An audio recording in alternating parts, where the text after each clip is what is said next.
Gente, eu tenho estado tão ansiosa nos últimos meses para falar mais sobre numerologia, para falar também a respeito do mapa do chakra do tempo, para falar de outras técnicas, de outros aprendizados que eu estou fazendo, e que já estou também fazendo atendimentos presenciais e que são tão importantes e que eu gostaria tanto de compartilhar com vocês, mas infelizmente nos últimos meses aconteceram tantas coisas que complicaram para mim, foram coisas bastante complicadas.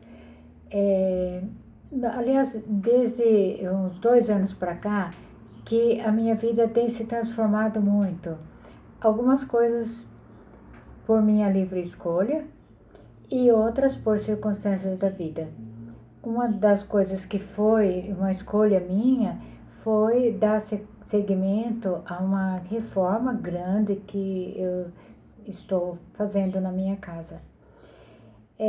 Outra coisa foi que eu queria demais construir uma horta, eu queria construir uma estufa mesmo para poder plantar e poder ter alimentos mais naturais, alimentos mais saudáveis. Era um desejo antigo meu e eu quis começar a realizar nesses últimos 2 anos e eu fui fazendo devagarzinho.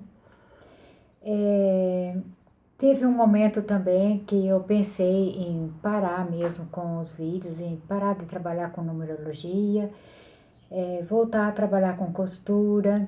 Eu cheguei até a montar um ateliê novamente, porque meu filho havia construído uma kitnet na época da pandemia, no mesmo quintal que eu vivo. E depois que a pandemia acabou, ele conseguiu um lugar para ir morar e ele cedeu esse espaço para mim.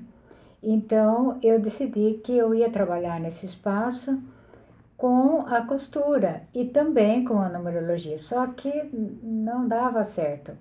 E eu preparei todo o ambiente, comecei a trabalhar com costura novamente e eu vi que não era mais isso que eu queria para minha vida. Então, eu me perdi de certa forma durante esses 2 últimos anos de mim mesma, mas ao mesmo tempo eu fui me encontrando de outras formas. Foram acontecendo coisas que eu fui descobrindo a minha força interior muito grande, de uma forma muito grande. Também aconteceu um fato importantíssimo na minha vida, não só na minha vida, mas também na vida dos meus irmãos e das minhas irmãs, foi o fato de que já desde antes da pandemia, minha mãe já apresentava alguns sinais de que ela estava caminhando para alguma dificuldade na velhice. E às vezes ela caía do nada, sem ter nada para tropeçar, ela caía, ela se desequilibrava e também alguns esquecimentos importantes, algumas dificuldades para relatar uma experiência que ela tinha vivido. Às vezes ela começava a contar algo e ela dizia, ah, não sei, não sei, eu estava contando, mas agora eu já me esqueci. Ah, deixa, depois eu falo. Então era assim que acontecia no início, só que depois da pandemia, então foi realmente constatado de que minha mãe estava com demência, que ela estava com Alzheimer e que ela precisaria mais do que nunca da nossa ajuda, da nossa presença. E foi um período bastante complicado para nós todos, da família, para nós filhos, porque nós precisamos fazer ajustes na nossa vida, no nosso dia a dia, para entender como nós faríamos esse cuidado com ela. Houve dificuldades também em entender o que estava acontecendo com ela, se era uma coisa passageira ou não. Então, nós tivemos que tomar ciência de que essa doença existe, que ela está acontecendo em mais famílias do que se pode imaginar e que nós precisamos urgentemente aprender sobre isso e aprender a lidar com essa situação e fazer atividades para que a gente possa evitar que as pessoas que ainda estão com a sua saúde mental tranquila para que elas consigam preservar a saúde mental e envelhecer de forma lúcida, de forma saudável.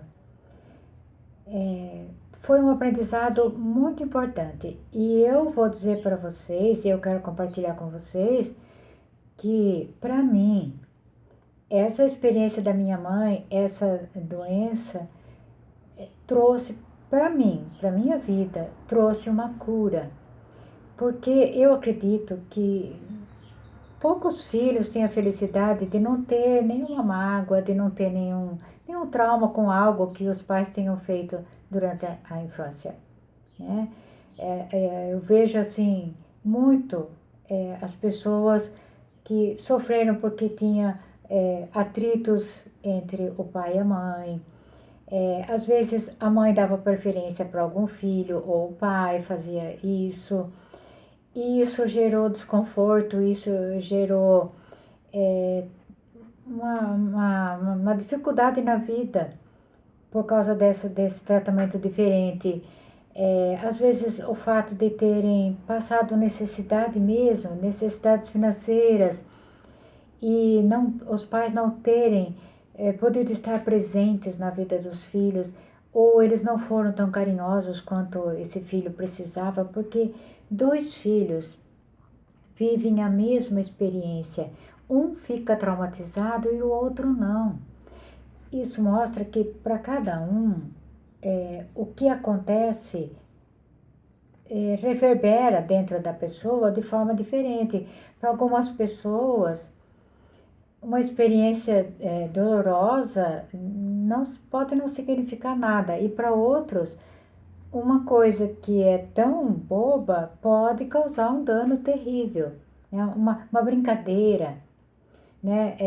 Uma, uma brincadeira mesmo, eu não encontrei outra palavra agora, que alguém faz inadvertidamente pode causar um trauma e pode causar um bloqueio na vida de um jovem ou de uma criança ou até mesmo de um adulto para sempre, né? A depender de como está a pessoa naquele momento, a depender da sensibilidade que ela tem, e a depender da personalidade dessa pessoa, né? Dessa criança, desse jovem, isso pode afetar ou não, né?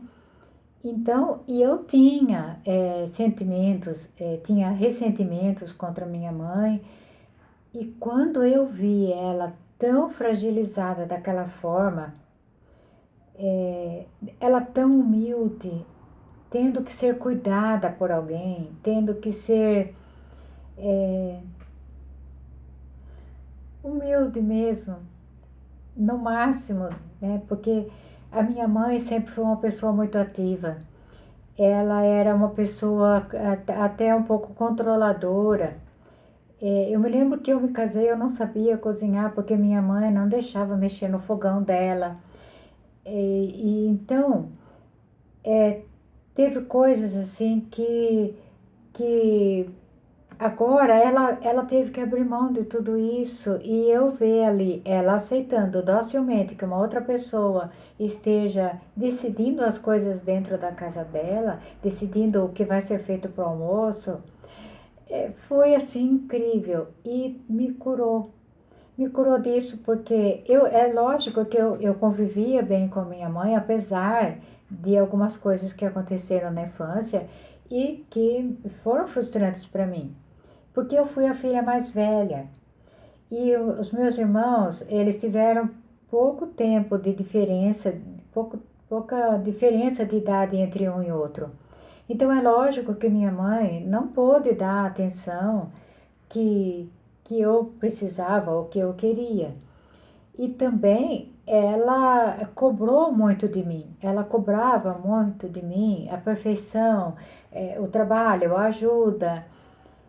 Isso foi muito bom também para mim, porque eu aprendi a ter responsabilidade com as coisas desde pequena.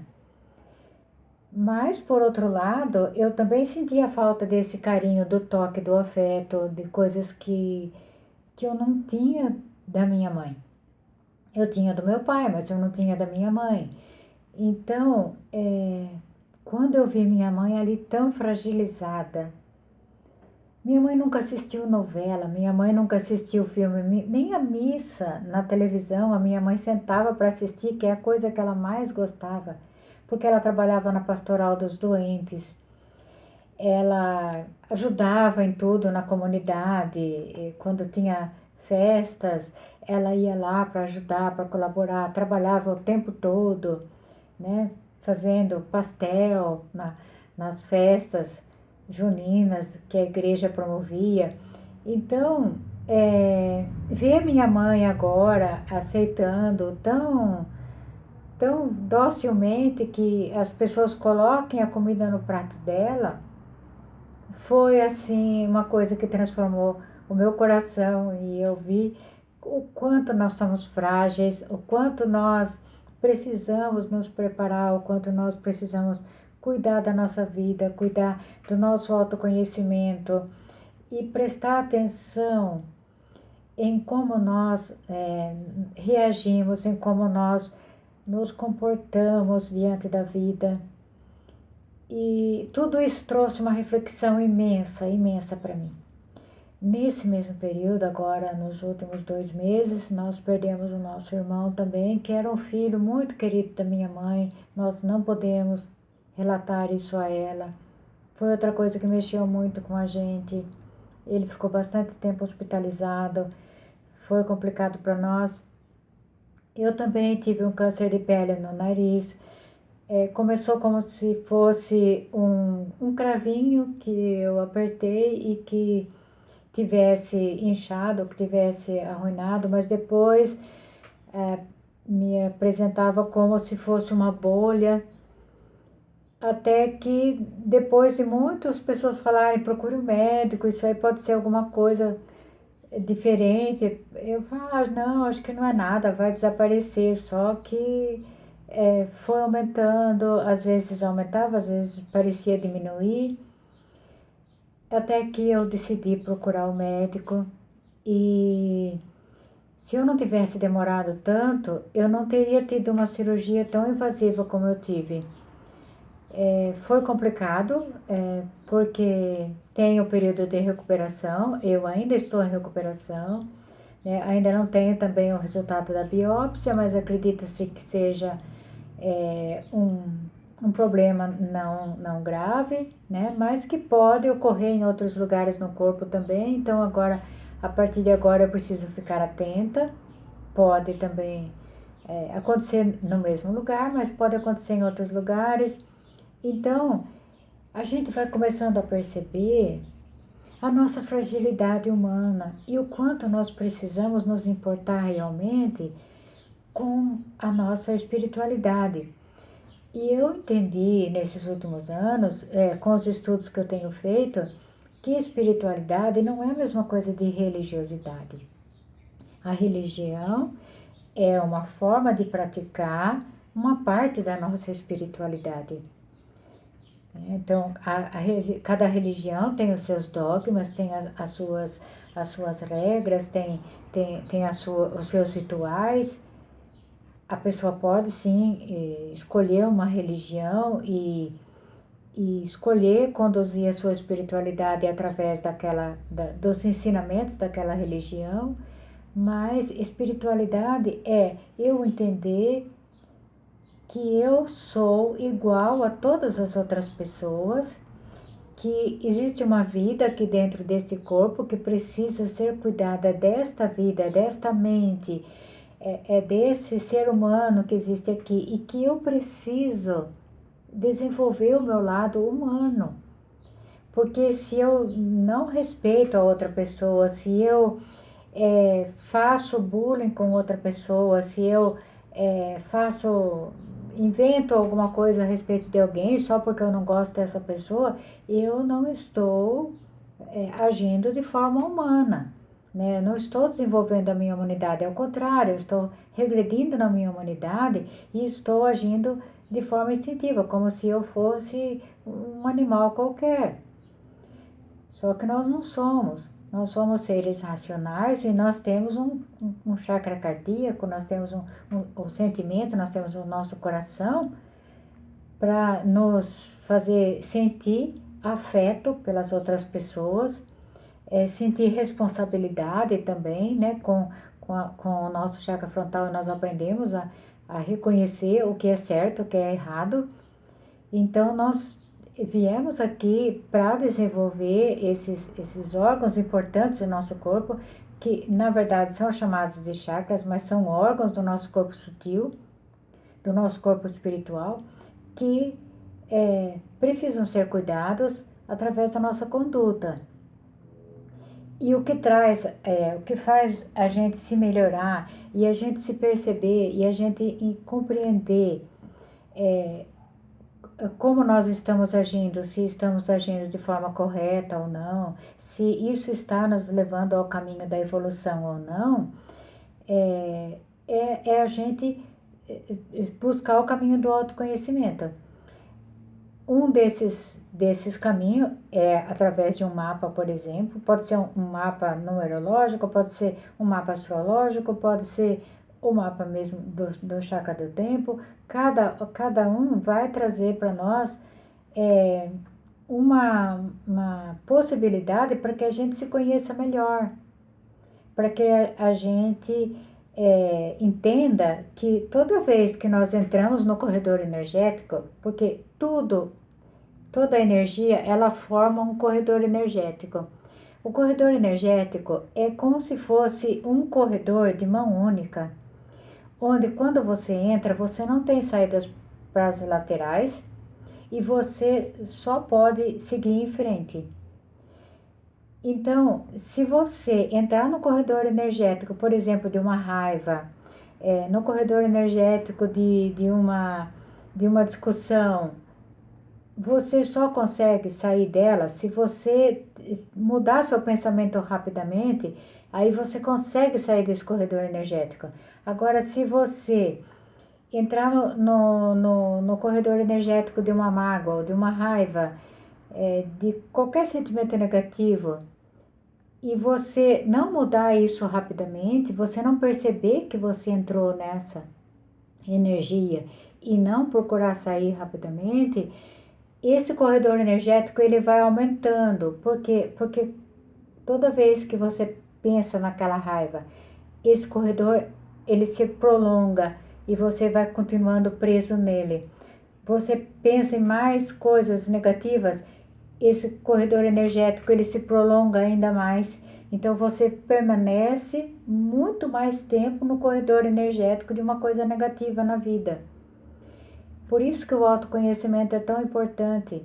E uma das coisas que eu fico muito feliz é quando eu entrego o mapa numerológico para alguém e essa pessoa me enche de perguntas depois.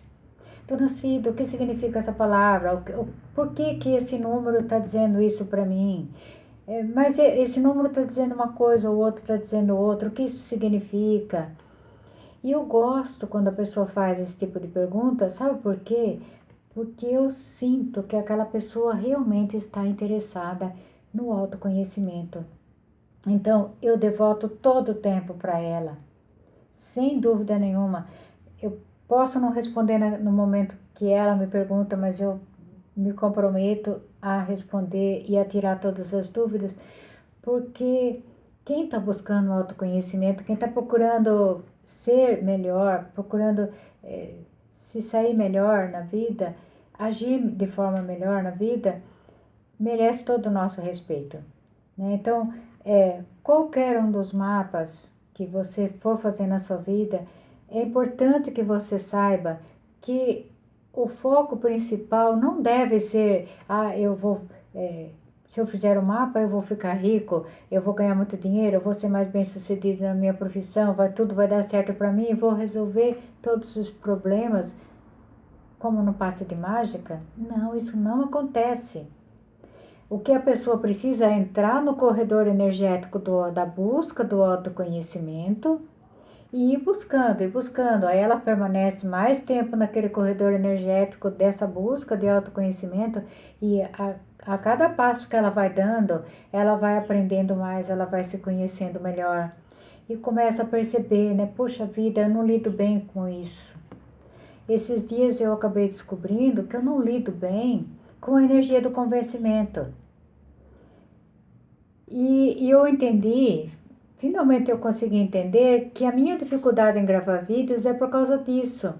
Porque toda vez que, quando eu comecei a gravar os vídeos, né, as pessoas, e todas as pessoas com quem eu procurei aprender sobre como gravar vídeos e conseguir que as pessoas compreendessem bem aquilo que a gente estava falando, o que a pessoa dizia era, você tem que se vestir bem, você tem que ter um ambiente apropriado, você tem que ter uma boa iluminação, um som adequado, você tem que ter isso para que as pessoas te deem credibilidade, você precisa falar corretamente o português, ou seja, você tem que convencer as pessoas para que a pessoa compre aquilo que você está falando. E eu não gosto disso, porque eu não quero convencer ninguém. Eu quero que as pessoas tenham liberdade de olhar para aquilo que eu estou apresentando e dizer assim, eu gostei disso e eu acho que é importante isso que a dona Cília está apresentando para mim, então eu quero isso porque eu achei importante na minha vida e não porque, ela me convenceu. Sabe o que já aconteceu? De alguma pessoa entrar em contato comigo, perguntar o valor do mapa, e eu falo, sempre eu falo o valor, mas eu falo também como eu trabalho. E a pessoa depois não me dá nenhuma resposta, mas para mim é tranquilo. Passa um tempo e a pessoa me procura, dona Cida, eu deveria ter feito o mapa com a senhora, porque a senhora falou que depois do mapa a senhora tiraria todas as dúvidas. Mas teve uma pessoa que me convenceu porque ela fez um preço mais em conta para mim. E eu acabei fazendo o mapa com ela. Só que agora eu estou cheia de dúvidas e essa pessoa não quer tirar as minhas dúvidas. A senhora não quer fazer um outro mapa para mim para eu poder tirar minhas dúvidas com a senhora? E eu pergunto, qual foi o mapa que você fez? Foi tal mapa assim. É o mesmo que eu trabalho? Então, eu tiro as dúvidas da pessoa. Eu só não vou tirar dúvida de uma coisa que eu não trabalho, que eu não faço. Por exemplo, tirar dúvidas do mapa astrológico. Eu ainda não faço mapas astrológicos. Não estudei astrologia. Então, eu não posso tirar dúvidas a respeito disso, embora eu saiba algumas coisas. Eu posso falar assim, do que eu sei, tal coisa, é assim, mas eu vou estar falando muito, muito raso, né? Eu vou estar dando uma explicação muito frágil também. Porque se aquela pergunta gerar uma outra, eu não vou saber responder. Então, eu prefiro não responder. Mas se é do mapa que eu trabalho, né? Como eu trabalho com a numerologia cabalística, a pessoa fez um mapa numerológico, cabalístico, e ela me fala quais são os números dela. Eu confiro, realmente, está certo, é esse mapa mesmo. Eu tiro as dúvidas dessa pessoa, né? Então, já aconteceu isso. E por que isso acontece? Porque alguém convenceu a pessoa a fazer, mas ela não estava interessada em ajudar realmente as pessoas, né? E eu não gosto que ninguém me convença das coisas, de que tal caminho é o certo, que isso é certo, que outro é errado. Eu gosto olha, eu acho até que não tem ninguém que seja inscrita em tantos canais quanto eu. Porque eu assisto vídeos desde uma pessoa que morava na cidade e foi morar na roça, uma pessoa que está viajando pelo mundo, uma pessoa que estuda filosofia, uma pessoa que é formada em psicologia, em psiquiatria, em medicina. Eu assisto todos os tipos de vídeos e sigo canais de pessoas que transmitem conteúdos muito bons. E eu até cheguei à conclusão de que pessoas que falam do seu dia a dia, da sua vida cotidiana, às vezes têm muito mais seguidores, exatamente porque não usam a energia do convencimento. Elas não estão ali na internet para convencer ninguém de algo. Elas gostam de simplesmente compartilhar com as pessoas aquilo que elas vivem. E isso faz bem para as pessoas. Então ninguém gosta de ser convencido de algo, né? A não ser que a pessoa esteja procurando. Se eu estou procurando um assunto sobre filosofia, por exemplo, aí eu quero uma pessoa bastante entendida naquele assunto, que fale bastante e eu vou me aprofundar naquilo. Mas se eu não quero que ela fique, olha, você precisa estudar isso, você precisa viver isso, né? E isso não é legal, né? Então é isso, gente. Eu quero dizer para vocês, né? Entre no corredor energético da busca do autoconhecimento por você mesmo. Não faça nada que não seja da sua própria vontade. Analise bem antes de você fazer uma escolha, antes de você tomar uma decisão na sua vida. Não importa quanto tempo demore para você tomar uma decisão na vida, o importante é você tomar com consciência. Isso é fundamental, porque ninguém vai assumir por nós as responsabilidades das nossas escolhas. Ninguém, né? Ninguém vai viver para nós as nossas dores.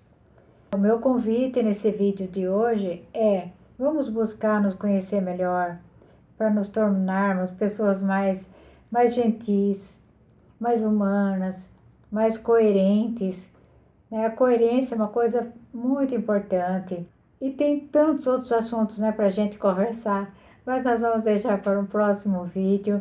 Muito obrigada por você ter me acompanhado até aqui. Espero que você tenha gostado do vídeo. Se você gostou, deixe um like no vídeo. Também deixe um comentário para mim, que isso é muito importante. E vamos juntos, vamos seguir juntos. Que estamos todos no mesmo barco, todos nós estamos aqui para aprender muitas coisas. Muito obrigada e até mais.